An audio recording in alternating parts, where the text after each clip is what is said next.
दैनिक जीवन में मोबाइल हमारी जिंदगी की जरूरत है, ना कि हिस्सा। मगर कुछ लोगों ने इस मोबाइल को अपनी जिंदगी का हिस्सा बना लिया है। स्कूल में हो, घर में हो, ऑफिस में हो, धार्मिक स्थल पर हो, कहीं भी हो, मोबाइल साथ रहता है। यहां तक कि टॉयलेट के अंदर भी मोबाइल लेकर लोग जाते हैं, उसे देखते हैं। ऐसा लगता है कि बिना उसके वो एक पल भी नहीं रह सकते। रात को अगर सो के उठ रहे हैं, टॉयलेट में जा रहे हैं, मोबाइल को पहले देखते हैं, टॉयलेट बाद में करते हैं। आज की जो कहानी मैं आपको सुनाने जा रहा हूं, इस कहानी के अंदर भी एक लड़के को मोबाइल की इस कदर लत लगी हुई थी कि उसके बिना वो एक पल भी नहीं रह पाता था। इसके बाद उस लड़के का अंत होता है। ये जो अंत होता है वाकई दुखद अंत है, जो कि एक सवाल छोड़कर जाता है, एक प्रश्नवाचक चिन्ह लगा के जाता है कि ऐसी घटना जो उसके साथ हुई है वो अकल्पनीय है, अद्वितीय घटना है। कोई भी यकीन नहीं कर सकता कि कोई अपना, जिस पर हम सबसे ज्यादा भरोसा करते हैं, जिस पर हम सबसे ज्यादा यकीन करते हैं, वो कई बार हमारे इतने बड़े दुश्मन बन जाते हैं। आज की कहानी भी कुछ ऐसी ही है। ये कहानी वाकई आपको बहुत बड़ा सबक, बहुत बड़ा संदेश देके जाने वाली है। आदाब, नमस्कार, सत श्री अकाल। मैं उस्मान सैफी। आज की जो सच्ची घटना मैं आपको सुनाने जा रहा हूं, ये सच्ची घटना है मध्य प्रदेश का एक जिला है बुरहानपुर। बुरहानपुर का एक थाना है निम्बोला, और इसी थाना क्षेत्र का गांव लगता है धूलकोट। दरअसल एक लड़का जिसकी उम्र अभी 23 साल है, जो कि अभी एमए उसने क्वालिफाई किया है। बड़ा खुशहाल परिवार है, घर में 4 सदस्य हैं, एक सगी छोटी बहन है, माँ और बाप। ये लड़का 2 जनवरी 2022 की रात लगभग 9:30 बजे के आसपास ये कह के घर से निकला था कि माँ मैं खाना खा के बस टहल के आ रहा हूँ, थोड़ी देर में। टहलने निकला था मगर फिर लौट के नहीं आया। 2-2.5 घंटे बीत जाते हैं। घर वाले परेशान हो जाते हैं कि आखिरकार बेटा कहाँ गया है। रामकृष्ण इसका नाम है। रामकृष्ण के फोन पर फोन किया जाता है, मगर उसका फोन बंद आ रहा था। फोन बंद आ रहा है, घर वालों की परेशानी बढ़ना वाकई लाजमी थी। उसकी बहन कृष्णा पास के घर है, जहां अक्सर वो बैठा करता था, वहां जाकर पूछती है कि चाची क्या राम को देखा है आपने। वो मना कर देती है। फिर पास के घर जाती है, एक दूसरे घर जाती है, तीसरे घर जाती है। इसके बाद एक के बाद एक घर में सर्च अभियान सा शुरू हो जाता है, मगर रामकृष्ण का कहीं भी कोई पता नहीं चल पाता। घर वाले परेशान हो जाते हैं। अभी तक सिर्फ घर के 3 सदस्य थे जो रामकृष्ण को ढूंढ रहे थे। अब इस घर के और आसपास के लोग भी रामकृष्ण को ढूंढने लगते हैं। ढूंढते ढूंढते वो गांव से बाहर निकल जाते हैं, खेतों की तरफ ढूंढते हैं, मगर सफलता नहीं मिलती। रात के लगभग 11 बजे के आसपास माता पिता और बहन सैकड़ों लोगों के साथ सीधे पहुंच जाते हैं थाने में। निम्बो थाने में जाकर कहते हैं एसएचओ हंस कुमार जिंझोरी कि साहब हमारा बेटा खाना खाकर टहलने के लिए निकला था, अभी लौट कर नहीं आया, ढूंढवा दीजिए। बहुत बेचैनी हो रही है, बहुत तकलीफ हो रही है, कहीं कुछ उसके साथ गलत तो नहीं हो गया। पुलिस वालों ने समझाकर बुझाकर कहा कि आप घर जाइए, परेशान मत होइए, वो किसी दोस्त के पास चला गया होगा। उन्होंने कहा साहब आज से पहले कभी गया ही नहीं है, उसको ढूंढवाने में मदद कर दीजिए प्लीज। पुलिस वाले जैसे गुमशुदगी को अमूमन एक नॉर्मली लेते हैं, ऐसे ही लिया था। पुलिस वालों ने कोई कार्रवाई नहीं की। अगले दिन यानी कि 3 जनवरी 2022 को घर वाले इकट्ठे होकर थाने पहुंचते हैं और जाकर गुमशुदगी दर्ज कराते हैं। पुलिस फिर भी इस मामले को गंभीरता से नहीं लेती है। परिवार के लोग गांव वालों की मदद से उसे तलाश करते रहते हैं। एक एक दिन गुजरने लगता है। 5 जनवरी 2022 के लगभग 11 बजे के आसपास का वाकया है। एक नदी है रूपा रेल नदी में, वहीं वन विभाग का सरकारी रेस्ट हाउस है। उस रेस्ट हाउस के पीछे झाड़ियों में एक लाश अटकी हुई थी। एक रवि नाम का जो वन रक्षक है, उसकी नजर पहुंच जाती है। वो पुलिस को फोन करता है, पुलिस मौके पर आती है। इससे पहले कि यहां पुलिस पहुंचती, पुलिस से पहले ही धूलकोट के सैकड़ों लोग पहुंच जाते हैं, ये देखने के लिए कहीं रामकृष्ण तो नहीं है। जैसा अंदेशा था, जैसे ही सोच रहे थे, बिल्कुल वैसे ही होता है। रामकृष्ण ही तो था, हाथ बंधे हुए हैं, पैर बंधे हुए हैं, और 2-3 दिन पुरानी लाश। शायद वो अंदाजा लग रहा था, ऐसा लग रहा था जैसे कि उसी रात को इसकी हत्या करके पानी में फेंक दिया था। बॉडी पूरी तरह से फूल चुकी थी, कपड़ों से उसके शरीर पर निशान से पहचान लिया। माँ बाप का रो रो के बुरा हाल हो जाता है, बहन भी रोने लगती है, आसपास के लोग भी रोने लगते हैं। फिर कहीं ना कहीं पुलिस वालों के प्रति घर वालों का गुस्सा बढ़ने लगता है।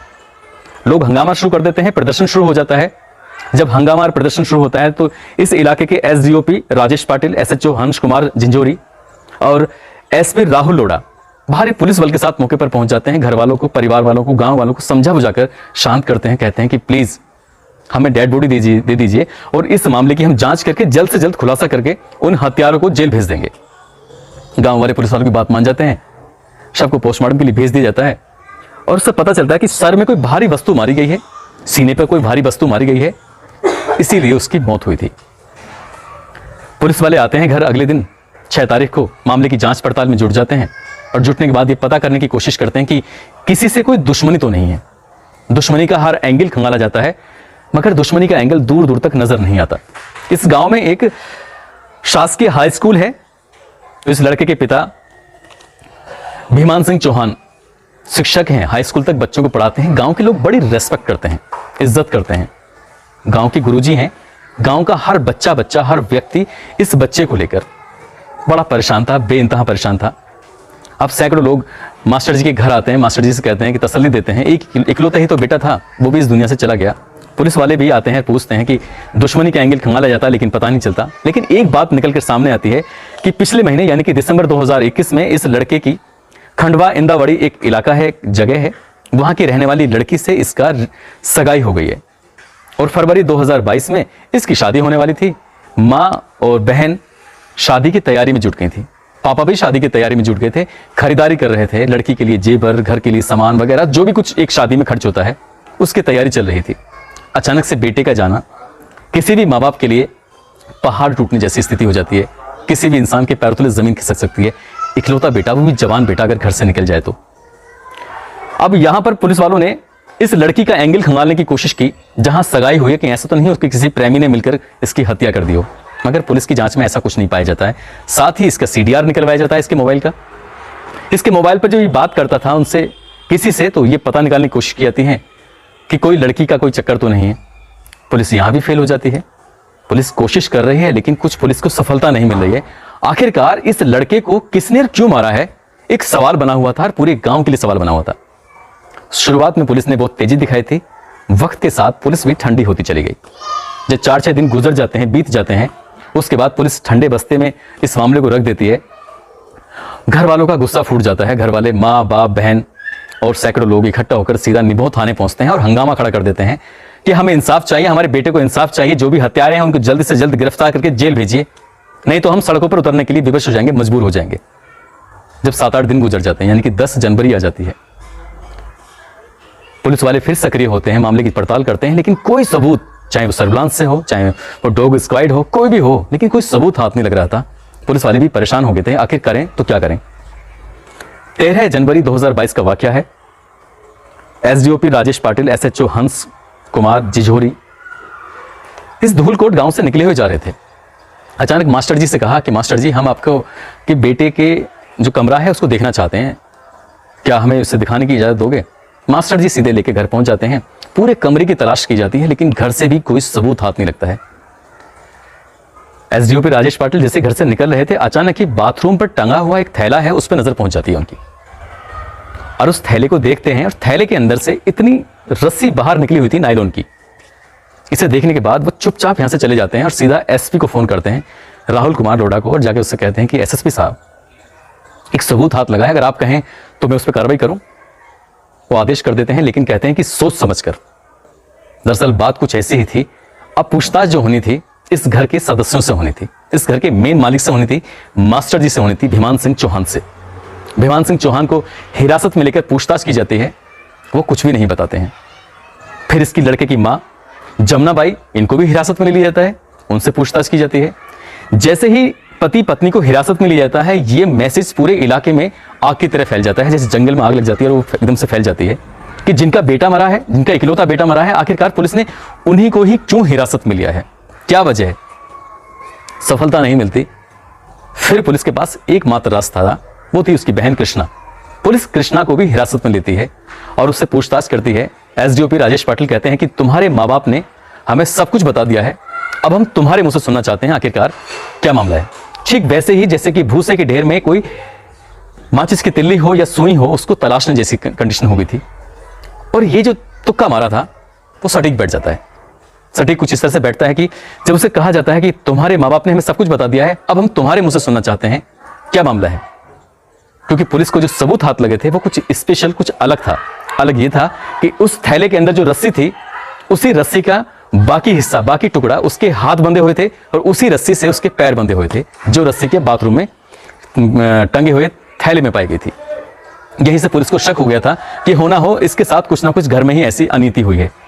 जब कृष्णा लड़की से पूछा जाता तो लड़की एक एक कर बात बताने लगती है। वो बताती है कि इसको लड़कियों से बात करने की बहुत बुरी लत थी। बार बार समझाते थे पापा, लेकिन मानता ही नहीं था। मैं भी समझाती थी, माँ भी समझाती थी, लेकिन मानता ही नहीं था। पिछले महीने इसकी सगाई कर दी थी, फिर भी लड़कियों से रातों को बात करता था, चैटिंग करता था, उनसे बहुत सारी बातें करता था, काम कुछ नहीं करता था। समझाने की कोशिश करते थे, मगर वो मानता ही नहीं था। 2 जनवरी की रात लगभग 8 साढ़े 8 बजे के आसपास का वाकया है। घर में खाना बना था, अचानक से इसके पापा अभिमान सिंह चौहान की एंट्री होती है। ये खाना खाकर उठा ही था कि इसके पापा ने इसको उस लड़की से, जो अक्सर लड़कियों से बात करता था, कोई एक लड़की नहीं थी, कई लड़कियां थी, बात करते हुए देख लिया। उन्होंने कुछ भी नहीं कहा और एक के बाद एक चांटे मारने शुरू कर दिए। गाल पे लगातार थप्पड़ मारे जा रहे हैं। वो लड़का चुपचाप खड़ा हुआ है। थप्पड़ मारते मारते उसको जब धक्का दिया है तो उसका सर टॉयलेट की दीवार में लग जाता है और वो गिर जाता है। बाप का गुस्सा शांत नहीं हुआ था। कह रहे थे कि मैंने इतना अच्छा रिश्ता ढूंढा है, मैंने इसकी भविष्य बनाने के लिए तमाम वो कोशिश की है, इस पर कितनी मेहनत करता हूं, इसकी हर शौक मैंने पूरा किया है, फिर भी मेरी बात नहीं सुनता। इतना मारपीट करने के बाद आखिर में उसके सीने में बहुत तेजी के साथ एक लात मार देते हैं। उसकी लात मारनी थी, शायद वो गिरते ही वो मर तो चुका था, लेकिन घर वालों के जब 4-5 मिनट हो जाते हैं, वो एक ही जगह पड़ा रहता है, तो बहन और माँ की एकदम सांसें घुटने लगती हैं कि भैया को आखिर हुआ क्या है। उसे हिलाया डुलाया जाता है। वो क्या है, जब कोई रेस्पॉन्स नहीं आ रहा है, कोई उसके आंखों की पुतलियां नहीं चल रही हैं, हाथों को मसल कर देखते हैं, सांसों को तलाश करने की कोशिश करते हैं। रामकृष्ण मर चुका था। अब बाप के भी हाथ पैर फूल जाते हैं। अभी तक मामला सिर्फ आईपीसी की धारा 304 का था। यह हत्या नहीं थी, बल्कि गैर इरादतन हत्या में शामिल हो सकता था। मगर बाप ने और माँ ने और बहन ने मिलकर उसी बाथरूम के बाहर जो थैला टंगा हुआ है, उसमें लाइनों की रस्सी थी, उस रस्सी को काटा और उसके पहले हाथ बांधे पीछे को इस तरह से, उसके बाद उसके पैर बांधे और बाइक पर रखकर उसे रूपा रेल नदी में फेंक देते हैं। कहते हैं कि क्राइम को कितने भी शातिर तरीके से चुना किया जाए, क्राइम कभी छुपता नहीं है। ये भी नहीं छुपा। बाप अपने बेटे के भविष्य की बात करते हुए, भारत के भविष्य की बात करते हुए पुलिस को लगातार ताने पर ताने दे रहा था, एसएसपी को ताने पे ताने दे रहा था। पूरे गांव के लोग मास्टर जी पे कितना विश्वास कर रहे थे। उन्हें नहीं पता था कि मास्टर जी ने ही अपने बेटे की हत्या की है और महज फोन के लिए की है। फोन ही इस लड़के का काल बन गया था। काफी दिनों से समझा रहे थे, वो भी नहीं जानते थे मास्टर जी कि धक्का देने से वो मर सकता है, क्योंकि सर में उसकी गंभीर चोट लगी थी और बाकी जो उसके सीने में लात लगी थी, उसकी वजह से उसकी मौत हुई थी। मगर उन्होंने जो आगे कदम उठाया था, उसके हाथ पैर बांधकर रूपा रेल नदी में फेंक दिया था, वो शायद उन्हें नहीं करना चाहिए था। वो पुलिस को फोन करके और इस घटना की जिम्मेदारी लेते तो कम से कम उनकी पत्नी, उनकी बेटी तो बच जाती। पुलिस ने तीनों को गिरफ्तार करके, तीनों के विरुद्ध गंभीर धाराओं में मुकदमा दर्ज करके, यानी कि आईपीसी की धारा 302 और 201 के तहत मुकदमा दर्ज करके इनको जेल भेज दिया है।